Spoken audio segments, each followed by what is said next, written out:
Hello.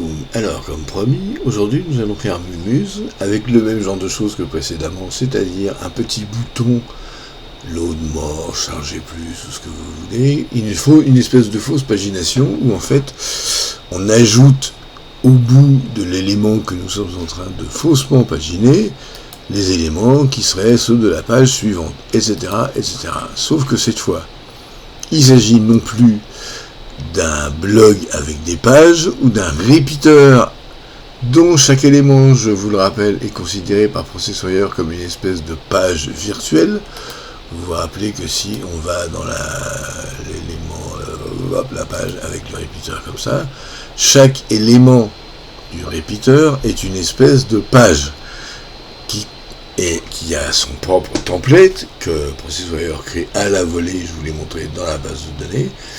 Et donc, on pagine des pages. Alors que là, on pagine plus des pages, mais on pagine, entre guillemets, chaque fois que je vais dire paginer, mettez des guillemets.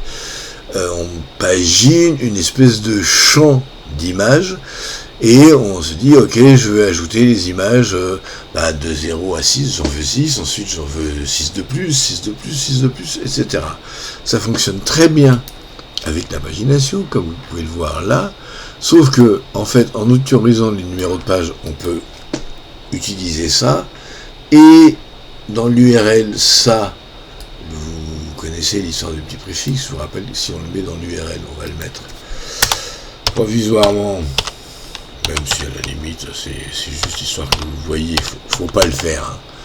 Mais, pas dans ce cas-là. Il y a des cas où c'est bien. Mais là, en l'occurrence, ça n'a pas de sens de le faire. Ok. Juste à part énerver votre utilisateur qui va dire ok, j'en suis là et où je vais, ok, j'actualise. Vous voyez, on a le page 1, page 2, page 3, page 4. Sauf que, petite particularité justement d'ailleurs, si on n'a pas de page, on est considéré comme page 1. C'est la même chose de faire ça que de faire ça. Alors, qui n'a pas de sens. Page 1, il veut même pas en parler. Ok, donc faites pas de page égale page 1. Ça, c'est le numéro de page. C'est normal, c'est le principe de toute pagination d'une de ce nom. Ok, donc là, on est page 1. Sauf que, franchement, faire ça, qui déclenche donc la capacité d'attraper juste un nombre, là, ce qu'on veut avec le num, je crois que je l'affiche quelque part. Oui, je l'affiche ici dans Galerie Photo, le num. Si je veux le num là, c'est juste un nombre. Ce n'est plus la pagination à en parler avec le petit préfixe que nous utilisons dans le lien ici, plus bas. On n'utilise pas non plus la méthode qui est une méthode interne d'un processeur qui permet de générer une vraie pagination avec des chiffres précédents, suivants, etc. Enfin, tout un tas de choses dont nous n'avons pas besoin. Et en fait, si on peut éviter de déclencher la grosse artillerie uniquement, non pas pour écraser une mouche, mais pas loin, on va essayer d'être raisonnable. Et dans ces cas-là, avec quoi on peut récupérer un numéro autre que la pagination, le page num, avec ce qu'on appelle un segment d'URL. Juste, il faut savoir que ça, page 2 ici, c'est un segment d'URL. Sauf que Processoyer, avec cette capacité qu'il a en interne de gérer une pagination, a tout un micmac interne qui lui permet de dire ok, page 2, fonction de la langue, je vous rappelle que si je passe en anglais, ici, c'est plus page, c'est 10 pages, et en espagnol, j'avais mis pagina, je crois, un truc comme ça. Et ben, en fait, on n'en a pas besoin, on a besoin de 1, 2, 3, 4, 5, ou pas 1, ou rien, s'il y a la place de 1. Sauf que, pareil, si j'ai rien ici en espagnol, en anglais, pardon, Processoyer sait que je suis page 1. Sur un segment d'URL, ça va pas être tout à fait pareil. Donc, ici, tout ça, juste pour avoir un nombre qui est en fait que je vais afficher ici dans la page, quelque part ici, Galerie Photo 1, si je vais plus loin, je vais Galerie Photo 2, vous vous rappelez comment je fais ça, avec le HXOB là. Le HTMX ici, c'est-à-dire que non seulement je vais chercher les images et je les ajoute, on l'avait déjà fait ce genre de petit plaisanterie avec du repeater et compagnie, mais je vais aussi chercher le bouton pour mettre l'URL à jour ici, et je vais aussi chercher en l'occurrence le titre dans lequel j'ai rajouté le nouveau num qui s'affiche, qui est celui que j'ai récupéré, que j'ai fait N++ et tout et tout.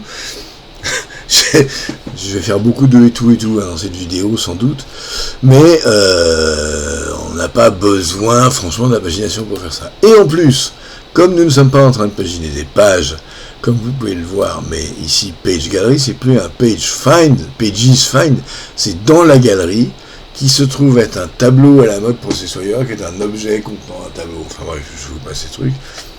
Faites-vous des printers et des trucs dans tous les sens pour voir de quoi il s'agit. Je vais donc faire à la mode un peu SQL. Ici, vous connaissez la syntaxe SQL. Je vais chercher. C'est comme si j'allais chercher dans une table image en disant limite, ok, je pars de et j'en veux tant. Donc je pars de 0, j'en veux 6, je pars de 12, j'en veux 6, je pars de 25, j'en veux 6, etc., etc., etc. Syntaxe que Processoir vous autorise parfaitement à utiliser, non seulement dans le find là, mais aussi dans les pages find. Vous pouvez tout à fait choisir, dans une pagination quelconque, dans des éléments paginés, d'afficher les pages de 3 à 8, en faisant start 3, start 3, limite 5. Rien ne vous en empêche. Mais là, en l'occurrence, on veut faire de la pagination, encore avec plein de guillemets, un petit peu bateau.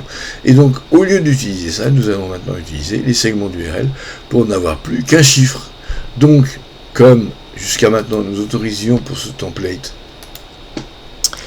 il est où ce template? C'est le template Basic Page, si je dis pas de bêtises. Là, voilà.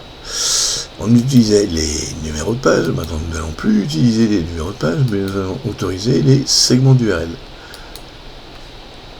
En sachant, comme je vous le disais, que en fait, un Z-page ou un machin comme ça, c'est une forme de segment d'URL, mais un peu comme les mots réservés en SQL, en PHP et compagnie, qu'il faut réserver à Processoir. Maintenant, les segments d'URL, ça permet de faire un petit peu tout et n'importe quoi. Je vous montre, on va repasser en français. On ne va plus utiliser qu'un chiffre. En gros, qu'est-ce qui se passe avec un segment d'URL? Si on autorise les segments d'URL, je vous conseille, comme d'habitude, d'aller lire ce qui se passe là, en gros, ce que sont ces fameux segments d'URL, comment on les récupère, comment on les génère, combien par défaut Processoir en autorise, c'est-à-dire 4, mais en sachant que vous pouvez en autoriser plus ou moins, à vous de voir, et ce qu'on autorise ou pas comme segment d'URL. Et ça, vous allez voir, ça a son importance pour la suite. Et ensuite, évidemment, comment on les récupère, c'est la base un peu. Sinon, qu'est-ce qu'on fait du chiffre qui va s'afficher? Donc, lisez ça, lisez-le attentivement, cliquez sur le petit plus.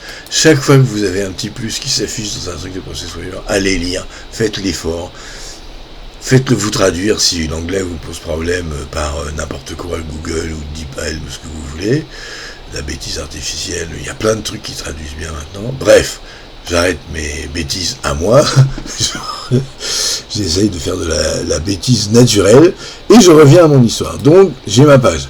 Maintenant, ce que je veux, j'autorise les segments d'URL. Donc, en gros, si je mets Toto, qu'est-ce qui va se passer? Faudrait pas avoir les doigts en vrac, ce serait plutôt mieux. Voilà, je vais là, je reviens sur ma galerie. Il faut que je regarde juste une chose là, ici. Page num, ok. Ah bah oui, j'ai plus de page num. En fait, juste une chose. C'est plus un page num maintenant. Ça, je vais le commenter. J'ai plus de page num. Mon segment d'URL, c'est quoi? C'est un input, mais c'est un URL segment. Alors, je vous ai dit que Processoir en autorisait 4. Et vous pouvez les récupérer un par un. Vous pouvez les récupérer tous d'un coup avec un segment URL. Lisez la doc str, et là, on va récupérer le premier, dont nous voudrions que ce soit, si possible, un chiffre. Sauf que là, en l'occurrence, si j'ai rien, je vais en mettre un quand même. Je vais mettre 1, 2, là, ici, hop, 2, ok.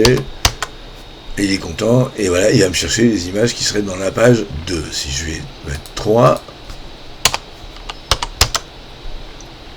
les images qui seraient dans la page 3. Et vous avez vu ce qui se passe, en gros, il me l'affiche ici. Sauf que moi, si j'en mets pas, vous allez voir, oh, il n'est pas content. Pourquoi il n'est pas content? Parce que je vous le rappelle, quand nous utilisions ça, il savait que s'il n'y avait pas de segment d'URL, ça voulait dire page 1. S'il n'y avait pas de numéro de page affiché.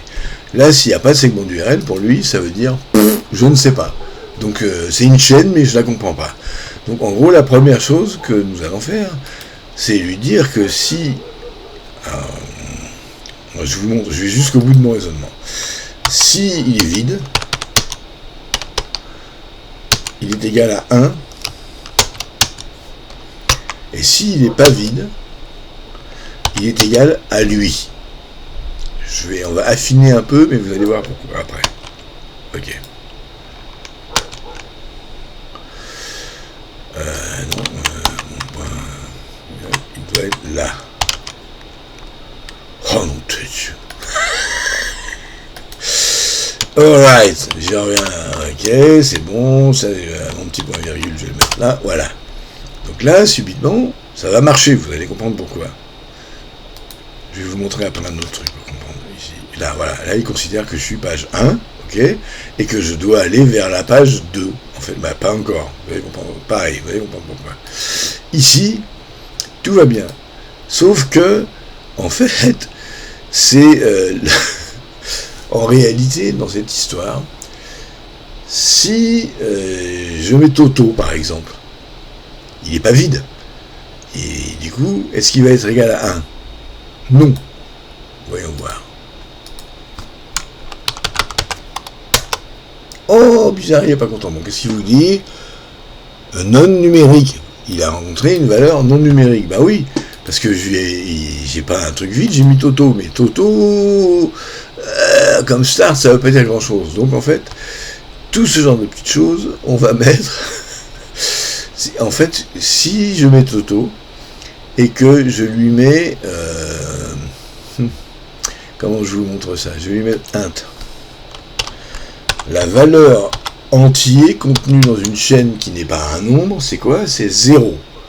Donc en fait, là pour le coup, c'est pas vide, je vais lui mettre que c'est égal à ça, tout bêtement. Vous allez voir ce qui se passe. Dans int segment 1, que ce soit vide ou que ce soit Toto, il va considérer que c'est 0. Sauf que nous, ça n'arrange pas nos affaires, parce que ici, on n'est pas 0, et donc quand tu fais 0, il repart, vous connaissez le principe, hein, c'est comme dans SQL, on part de 0, hop, il repart en arrière. Donc en fait, ce qu'il faut lui dire, c'est if le int du segment 1 est égal à 0, enfin est égal à 1, mais vous savez qu'en PHP, égal, c'est égal, la comparaison égale 0. Là, c'est 1, et sinon, c'est int. Vous savez ce que c'est int, hein, c'est une façon de typer en entier.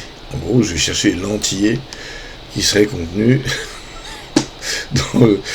Vous allez voir ce qui se passe. Int, là, voilà, hop, là. Ok.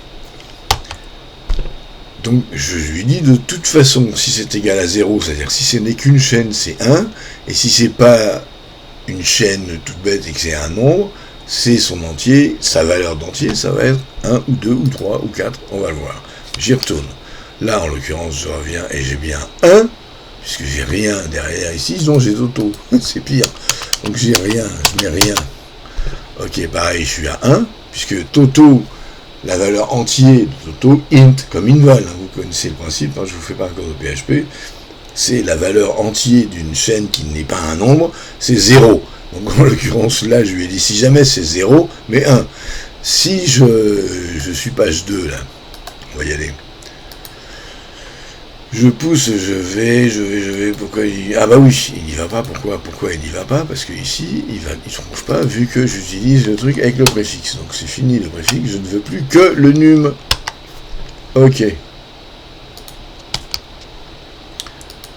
Voilà, il m'ajoute mes pages, ici je suis page 2, vous voyez, j'ai bien la page 2, ici, il va aller chercher la page 3.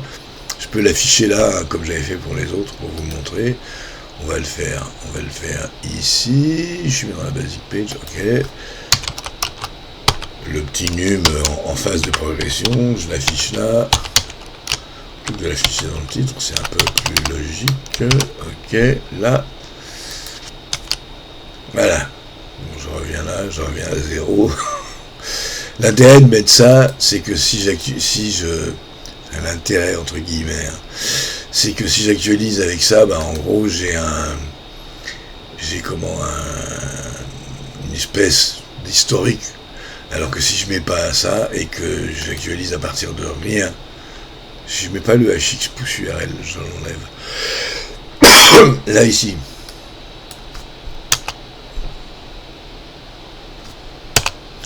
Il va quand même aller trouver, puisque là, s'il y a 3, il va le comprendre. Maintenant, si je reviens à 0, là, il est toujours pareil. En revanche, là, je reviens à 0. Si maintenant je ne push plus dans l'URL, hop, je ne push plus, comme vous pouvez voir. Là, je dois commencer, j'arrive page 3, page 4, page 5, je mets rien dans l'URL. Si là, j'actualise, je reviens à 0, normal, puisqu'il n'y a plus rien là-haut. Donc, vous comprenez comment ça fonctionne. En gros, en fait, je lui dis, si j'ai un truc qui n'est pas un nombre dans le segment d'URL 1, mets-moi 1. Considère que c'est 1, et si c'est un nombre, considère que c'est le nombre. Peu importe le nombre. Si je mets 32, il va l'accepter. Il n'y a rien, mais il n'y a rien dans la page 32. D'ailleurs, nous allons voir maintenant une petite chose. Je vous ramène à la doc.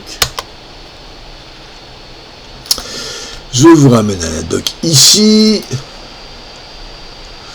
Vous allez voir ici, il y a un petit paragraphe qui est très important pour les vidéos à suivre. C'est comment, en fait, quels sont les segments d'URL que nous autorisons. Donc, en gros, comment limiter les segments d'URL. Ici, je mets ce que je veux. Je lui mets Toto, il s'en va pas. Il trouve que Toto c'est 1, il met ça. Je lui mettrai n'importe quoi. Ah, mon Dieu! Je reviens sur ma galerie ici, là. Voilà, je mets plein. Il s'en fout. Pour lui, bah, c'est une chaîne, c'est 0, c'est 1. Alors que Processfire nous autorise à limiter ou à décider quel segment d'URL nous acceptons d'avoir. Donc si j'autorise Toto, ici, je n'autorise que Toto. Attention, comprenez bien ce que je suis en train de vous montrer là. Ici, je retourne à ma page, je reviens là, à galerie, hop, machin, j'autorise Toto. Ça marche. En revanche, je fais 2. Vous allez voir ce qui se passe. Page non trouvée, parce que le chiffre 2 n'est pas autorisé. Ce qui fait que si je reviens à ma page ici, et que je charge là, bah en gros, rappelez-vous comment HTMX fonctionne. HTMX va charger les éléments qui ont la classe GridItem ici, pour les ajouter au bout de mon conteneur qui s'appelle ici GalGrid. Voilà. Bah, s'il est dans une page non trouvée, il trouve rien à ajouter, donc il fait rien. Et je pourrais autoriser Toto en dessous, c'est ce que vous montre la doc, je pourrais utiliser Toto ou Tata ou rien. Mais je pourrais aussi n'autoriser, et c'est ce que nous allons faire, que les chiffres.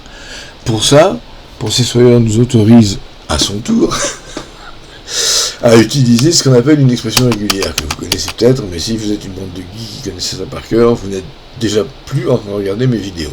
Donc, je mets regex, qui veut dire expression régulière en fait, 2 points, et je dis que je ne veux que les chiffres. Donc ça commence, donc point accent circonflexe, chapeau, vous dites, j'en sais rien. Et je ne veux que des chiffres. Donc je mets ce qu'on appelle une classe de caractères, hop, de 0 à 9. Donc je veux que des 0 ou des 9. Voilà. Des A-Z, ce serait que des lettres minuscules. A-Z, A majuscule, Z majuscule, que des lettres minuscules et majuscules. A-Z, gna gna gna, et 0.9, enfin 0-9, ce serait tout ça, et des chiffres. Et il y a plein de classes diverses pour les caractères spéciaux et tout. Bref. Que des chiffres, autant de chiffres. Je pourrais limité, mais disons autant de chiffres que ça, et je veux que ça se termine par des chiffres. Donc en clair, je ne veux, c'est pas livre, c'est dollars, je ne veux que des chiffres. Donc maintenant j'y retourne. Je fais ça, je retourne à ma page ici. Ok, et là j'avance.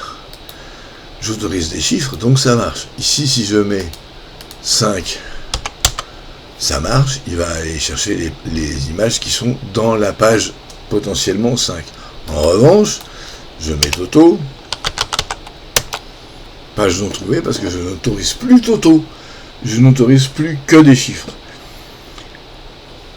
En fait, rappelez-vous, processeur, c'est pas WordPress, c'est blindé de sécurité en tout genre. Cette sécurité-là, elle est super importante. Perso, je vous montrerai quelque chose qu'on peut faire après, dans une vidéo à suivre, comment utiliser et les segments d'URL et la pagination ensemble, notamment pour, par exemple, utiliser des catégories d'articles dans un blog, ou des catégories de clients, ou des catégories de références, etc. Paginer potentiellement s'il y en a beaucoup, ce qui arrive avec un blog assez facilement. À ce moment-là, on utilisera des segments d'URL au moins par 2, donc le segment d'URL de base qui sera la catégorie, et la pagination. Et vous verrez que là, vous ne savez pas à l'avance ce que votre client, ou vous-même, allez décider comme catégorie. Donc vous allez utiliser tout ce qui est un peu imaginable comme chaîne de caractères, on va dire de base à mettre dans une URL, les catégories, ça va être, je sais pas moi, habitat, ou enfin ce genre de choses, on verra, on trouvera des fausses catégories à faire. En revanche, au moment de les recevoir, ça va être à vous de vérifier que vous recevez bien, comme segment d'URL 1, quelque chose que vous acceptez. Parce qu'il y a un petit casse-pied, et Dieu sait que sur le web, c'est pas ce qui manque, qui va regarder votre code source, va dire « Ah, tiens là, je peux mettre Toto, je peux mettre machin, ok, il y a quoi dans l'URL ?» Enfin, oui, il va le voir même dans l'URL, là, en l'occurrence, parce que quand on fait ce que je voudrais vous montrer là, pour le coup, c'est plus le HTMX, on montre de la vraie pagination et du vrai segment d'URL visible, et pour le coup, c'est tentant. Est-ce que je peux tenter une petite injection? Est-ce que je peux... Si vous autorisez tout et n'importe quoi, et recevoir, c'est-à-dire que vous pouvez l'autoriser, vous pouvez autoriser votre visiteur, on va dire, à mettre tout et n'importe quoi dans l'URL, mais après, si vous recevez quelque chose que vous n'attendez pas, vous avez soit la possibilité d'envoyer vers une page 404, soit, moi c'est ce que je fais quand c'est pour moi, un petit die, c'est-à-dire page blanche. Parce que si quelqu'un met n'importe quoi dans l'URL, en général, c'est pas quelqu'un qui vous veut du bien, et donc qu'il aille se faire, à sec avec une poignée de gravier. Et vous m'avez compris. Donc vous voyez, c'est très simple, en fait, mon histoire de start, là, je fais mon start. Pourquoi je fais N-1? Parce que quand je suis page 1, vous vous rappelez qu'un tableau, c'est indexé de 0 à N, donc un tableau de 10 éléments, il va être indexé de 0 jusqu'à 9, et non pas de 1 à 10. Donc le tableau indexé automatiquement, ce qui est le cas quand on fait un find comme ça. Donc ici, si je suis page 1, je vais chercher les images à partir de 0 et je vais en chercher 6. Si je suis page 2, je vais chercher les images à partir de 6, donc n-1, et j'en mets 6, etc., etc., etc. D'où le start num-1 fois limite pour la quantité que je vais aller chercher ici à mon start. Là, ici. Ok, donc une fois que je vous ai montré ça, j'espère avoir été à peu près, Kant c'est la même chose, que c'était pour des pages, on fait le Kant, ici c'est mon champ galerie, je vais chercher tout le champ, je compte combien j'en ai, combien j'ai de pages au total, ce qui me permet de ne faire apparaître mon petit bouton que tant que le num vers lequel je vais est inférieur au nombre de pages, et vous vous rappelez que le nombre de pages entre guillemets page, c'est ce fameux truc, je vous ai expliqué pourquoi, de plafonner le total divisé par la limite, plafonner en termes d'entier à l'entier supérieur et tout. Je vous refais pas le truc des vidéos précédentes, je voudrais juste m'amuser un petit peu en allant voir d'autres choses dans celle-ci. En clair, j'ai fait ça, et je vous ai montré, toujours dans l'optique que j'adore, qui est vous montrer quelque chose, ne le faites pas. Je vous ai montré que ce genre de choses, c'est aussi faisable avec une table. Vous voyez là, ici j'ai une table, je suis allé chercher une vraie table des pays, hein, et donc je fais plus, hop, plus, hop, plus, hop, plus, sauf que là, même si je les affiche par 15, il y en a quand même 241. Bon, déjà, ne le faites pas vraiment, mais bon, faites encore moins ça,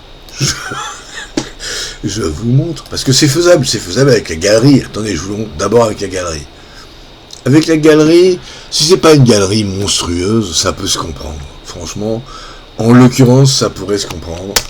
Si je fais ça, HX Trigger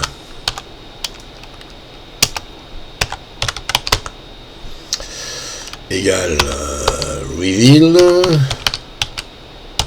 On l'a vu ça dans les vidéos précédentes, je vous refais pas tout le blabla, parce que vous allez dire que Papy commence à devenir un peu casse-couille. Donc je retourne à ma galerie d'images. Vous vous rappelez ce que c'est, Reveal, hein, le HX Reveal, là, j'ai bien écrit Reveal, oui, c'est quand le bouton, qu'on le voit ou pas, parce qu'à la limite, on n'est pas obligé de mettre un bouton. Hein. Je pourrais très bien ne pas mettre tout ça, mettre juste un petit span avec rien dedans, un élément, peu importe qu'il soit visible ou pas, en l'occurrence, à partir du moment où il rentre dans le... Comment on appelle ça déjà, le viewport, c'est-à-dire la page, en gros, il déclenche automatiquement le chargement. Donc je fais ça, hop, j'avance, hop, et je déclenche, hop, et ça déclenche. Bon, il n'y en a pas trop, ça va, hein, c'est vivable. Pour une galerie, ça pourrait se concevoir, sachant que même si les navigateurs supportent à peu près tous bien le load lazy, fonction de la façon dont vous avez géré votre mise en page, là moi j'ai utilisé le système des colonnes de CSS, tout bêtement, c'est que des colonnes, hein. Et j'ajoute les images les unes à la suite des autres, et je mets tout ça en colonne à coup de CSS. Parfois ça peut être plus simple de les gérer par petits bouts, et puis ça peut vous permettre de montrer une partie, puis si votre utilisateur il n'a pas envie, il va ailleurs. Ne le faites pas avec une galerie qui a 2000 images, et justement, abordons la suite avec pas la galerie. Donc mon tableau, là. Imaginez mon tableau de pays, j'ai 241 lignes, et je les affiche par 15. Même par 30, on est à plus de 10, ça fait des gros trucs. Hein. Mais là, je suis par 15. Imaginez un bref instant que j'utilise... mon with table. C'est juste pour vous dire, ne le faites pas. C'est un plaisir de faire ce genre de conneries. Hop, on va enlever le push URL. Reveal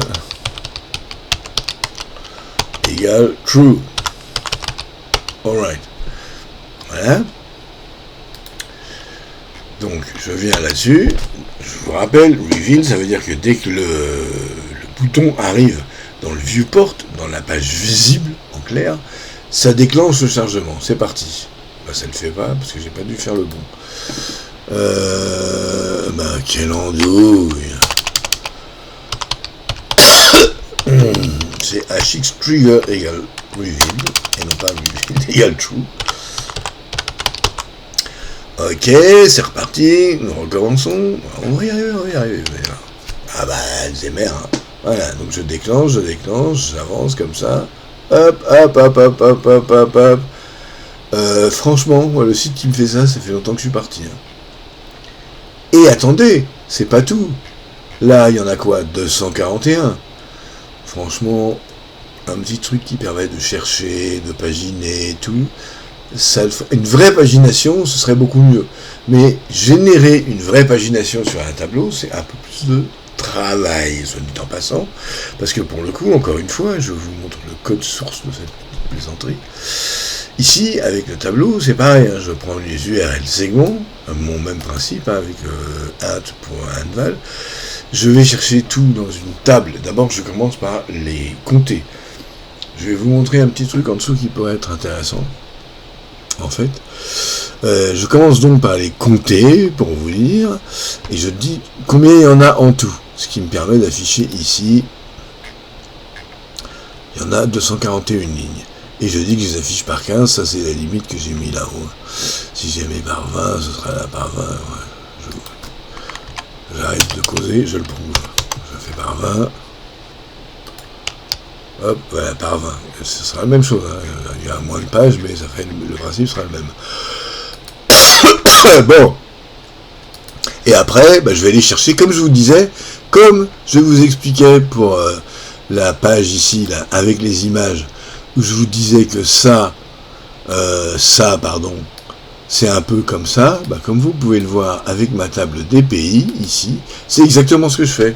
Je vais les chercher, tout dans la table pays, je les ordonne par ce champ, qui est le champ de la table, comme je vais attraper une table officielle, hein, et je fais un limit, start limit, et tout simplement, hein, comme je vous l'avais montré ici, là, ici, comme si on faisait une requête SQL là, bah, c'est exactement ce que je fais là. Et en fait, ce genre de choses, on pourrait le faire avec une seule requête. Pourquoi je le fais pas?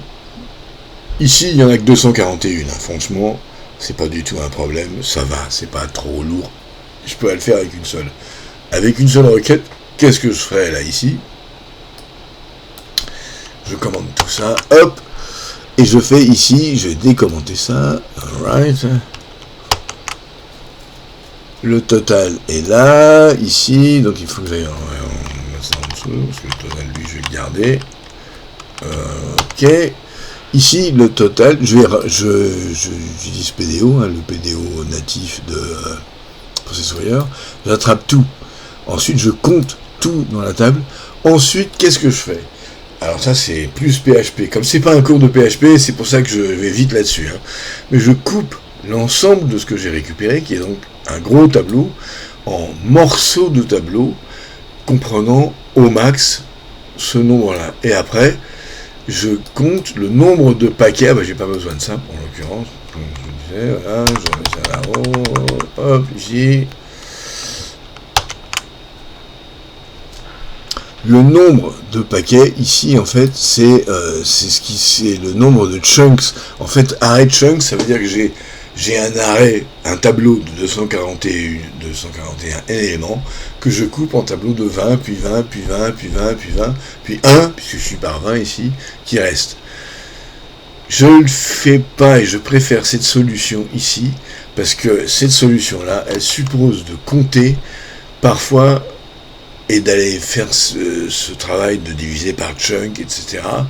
Ça peut être par des nombres considérables, même si je vous conseille vivement de toute façon, même ça, ne pas le faire, parce que franchement, que ce soit automatique comme là, ou pas automatique, mais avec le plus, si je ne le fais pas en automatique, j'enlève le trigger revealed.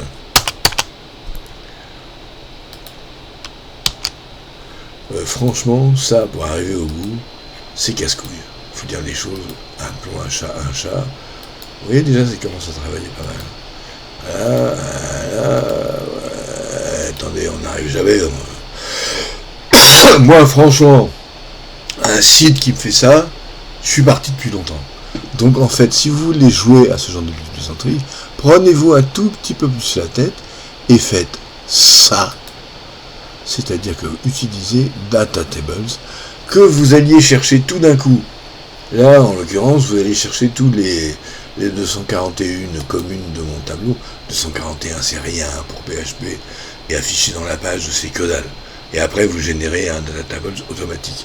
Soit ici, parce que je voulais vous montrer ça, parce que là, vous imaginez le genre de petite plaisanterie que j'ai fait avec le pays, mais là, il y a 39 000 et des brouettes, enfin, c'est pas des brouettes, hein, 39 201 éléments. On scrolle jusqu'à avoir le temps de dessécher au fin fond du Père Lachaise dans cette histoire. Donc là, c'est un data table qui utilise Ajax pour aller chercher au fur et à mesure, parce que on ne charge pas 39 000 éléments dans la page. Je vous rappelle, ici, hop, 241, chargement instantané. Hein. Donc je charge ce que j'affiche. J'en veux 30, ici j'en affiche 30, j'en veux ça, j'en affiche, j'en veux combien? J'ai mis 50, et ben j'en veux 50, j'en affiche 50. Après, j'ai une pagination digne de ce nom, ici, et j'ai des éléments de recherche. Ici, je vais chercher, par exemple, que ceux qui sont dans le Jura. Hop, voilà, j'ai tous les éléments qui sont dans le Jura. 1 à 50 des 500 combien 599 communes du Jura. Je vais en afficher, là, je vais en afficher que 20, j'en affiche 20. commune du Jura, etc. Vous voyez, ce genre de truc, c'est beaucoup plus ergonomique. Ça demande de comprendre. Si ça vous intéresse, faites-le moi savoir par un billet quelconque. Je vous montrerai comment installer une classe qui permet de jouer à ça dans ProcessWire, mais ultra facilement. Parce que là, je me suis pas pris la tête pour dire je vais faire une vidéo qui tue sa mère. Non. Non. Je me suis dit, il faut que je vous montre pourquoi c'est insupportable le plan des chargements automatiques comme ça, même les chargements à la main pour beaucoup d'éléments. Franchement, ça va pour le repeater ici. Vous faites ça, à la limite de repeater, j'ai quoi là? J'ai 11 filles, même si j'en avais une vingtaine, une trentaine, ce que contient un repeater, en gros, et que je lui dis de le charger automatiquement, c'est vivable. Là, je le fais, on va aller mon petit repeater, je vais lui mettre, en essayant de pas planter ce coup-là, HX, trigger, et non pas reveal, quelle andouille, égal, il n'y a pas d'espace, revealed, voilà, ok, et là, pour le coup, ouais, je prends le truc, bon, vous savez, je suis au bout, voilà, quoi, ça va, ça c'est vivable. C'est envisageable, on va dire, pour un truc, d'ailleurs, il y aurait sûrement, en réalité, sur un vrai, on appelle ça déjà, organigramme, l'un à côté de l'autre, ou en dessous, vous pourriez charger, bon, c'est vivable. Quand vous commencez à avoir un nombre de numéros, enfin, d'éléments beaucoup trop importants, faites de la vraie pagination, voire utiliser des choses de ce type, si c'est pour des tableaux, parce qu'en général, à part pour les éléments d'un blog, où là pour le coup ça vaut le coup de faire de la vraie pagination. Pareil, un blog comme le mien, mon magnifique blog qui tue sa mère, ici, bah là j'ai quoi? J'ai combien d'éléments? Bah j'ai 16 éléments, bon, ça va, même si c'était par deux, on va dire si je les mettais beaucoup plus gros, ils s'affichent par deux, charger 16 éléments, c'est vivable, même en automatique. Mais si je commence à avoir 500 éléments, je vais pas les charger plus, en les charger automatiquement. Ne le faites pas. Bref, c'est tout ce que j'ai à dire. L'autre chose que je voulais dire qui a son importance, c'est que nous allons voir dans une vidéo à suivre, donc en dehors du fait que nous verrons comment utiliser pour un blog, par exemple, les segments d'URL et la pagination dans une ensemble, on va dire. Ça marche très bien. Et je vous montre pas, j'ai un exemple en tête, mais c'est un truc que j'ai fait pour une agence d'escrocs, donc je vous le montre pas. Agence que j'ai moi-même fondée pour me faire escroquer, mais bref. Qu'est-ce que je veux raconter encore? Oui, ce que je voulais dire, c'est que là, dans le cas de la table, de la galerie, du repeater, en fait, à chaque fois, on va chercher la page elle-même. Vous vous rappelez comment HTMX fonctionne? HTMX, je l'envoie chercher cette page-là, l'intégralité, et il va chercher juste ce que je veux rajouter dedans. Donc 2 éléments par 2 éléments. Mais imaginez que vous ayez un cadre très complexe, avec une navigation vraiment touffue. Vous allez envoyer côté serveur, parce que quand vous faites du HTMX, il va chercher tout le HTML que vous lui dites d'aller chercher. Donc il faut que le HTML soit généré au moins côté serveur. Pas toute la partie mise en page côté front, ça c'est fait une fois que le HTML est mis dans le DOM, mais là en l'occurrence, il faut quand même aller chercher l'intégralité du contenu. C'est-à-dire avec ProcessWire, l'intégralité de ce que vous avez souvent dans le fichier main, la navigation, l'image qui est au-dessus, le footer, juste pour aller chercher 2 éléments comme ça. C'est un peu... Dans ce cas particulier, où il n'y a rien dans mon cadre, franchement, une navigation à la noix avec quelques éléments, un petit long switch facile, et puis ça va. Mon footer, oh, ce que c'est énervant. Rien que ça m'énerve pour arriver au footer. Un footer pour montrer des mentions légales à la con. Ça va, quoi. Ça pèse pas lourd. Dans certains cas, ça supposerait le chargement d'une page extrêmement lourd pour aller chercher une dizaine d'éléments, une vingtaine d'éléments. Ça n'aurait pas de sens. Donc, ce que je vais vous montrer, c'est comment utiliser aussi HTMX avec une espèce de page donc un template dans le cas de ProcessWire, dédié aux ajaxeries, qui permettrait en plus, on le fera pour s'amuser, d'aller chercher de quoi nourrir la galerie là, de quoi nourrir le repeater là, et de quoi nourrir la table là.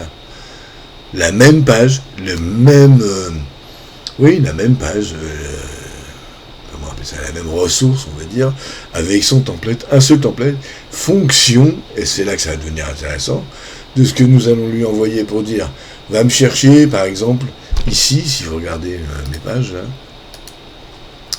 ma page avec la galerie, c'est la page 1016, la page avec du repeater 1065 et la page avec la table 1091. Et ben je vais lui dire, va me chercher pour la page 1091 les éléments de la table à page temps. Pareil pour le repeater, pareil pour la galerie. Et l'intérêt de ce genre de truc, c'est qu'il ne va générer en HTML que nous allons ensuite intégrer avec HTMX dans la page que ce dont nous avons besoin. C'est ça, oui, c'est ça. Que ce dont nous avons besoin. Bref, je vous mets juste l'eau à la bouche, c'était un petit teaser, et je vous dis à bientôt, ciao, bonsoir, je crois que j'ai assez parlé comme ça, je vous ai un peu montré comment tout ça fonctionne, c'est vraiment facile, c'est dans ProcessWire, comme d'habitude tout dans ProcessWire est relativement facile, et HTMX c'est franchement génial. Pas de hook, pas besoin de Alpine, qui est en revanche extrêmement intéressant pour des tas d'autres choses. Si ça vous dit, je vous montrerai, mais un peu hors ProcessWire pour le coup. Des alpineries assez sympas.